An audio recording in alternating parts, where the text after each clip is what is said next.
Hello everyone, my name is Megan Bayport. Today we'll be discussing culture care theory. Secondly, we'll have an exercise in imagination and have a discussion about a practice scenario in the ICU in the context of culture care theory with Dr. Madeleine Leininger. She created culture care theory back in the 1970s. It was driven by a need to improve care to patients from different cultures, and she postulated that care is a universal concept but differently expressed by various cultures, and nursing care should therefore be tailored to the patient's needs.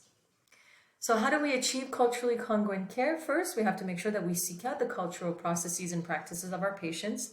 Secondly, we need to make sure that we restructure our nursing care to accommodate and include these specific traditions and expressions. And lastly, we need to make sure that we actually implement them in our nursing care in real time at the bedside. So if I had the opportunity to have lunch with Dr. Leininger, I would choose an Iranian-style garden, sitting on a beautiful carpet on the ground, surrounded by lush pillows and plants and flowers and birds. And after lunch, I would have a discussion with Dr. Leininger regarding a practice scenario over tea.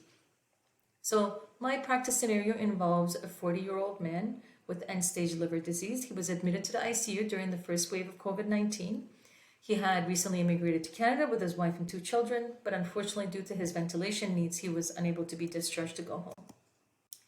One of the concerns that came up during his stay on my unit was that the patient explained that his culture mandated him to be covered in front of the opposite sex, and he declined female nurses and PSWs, especially when it came to incontinence care and bathing.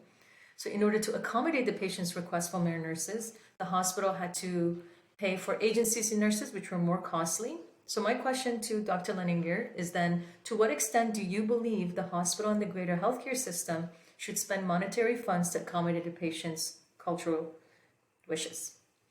And as a follow-up question, then I would ask, does she believe there should be a policy to have separate funding for culture care related services, or should it be a basic expectation? If time permits, a second question would be, patient and family had requested a single room because he was housed with a female roommate, which he found inappropriate based on his religious beliefs.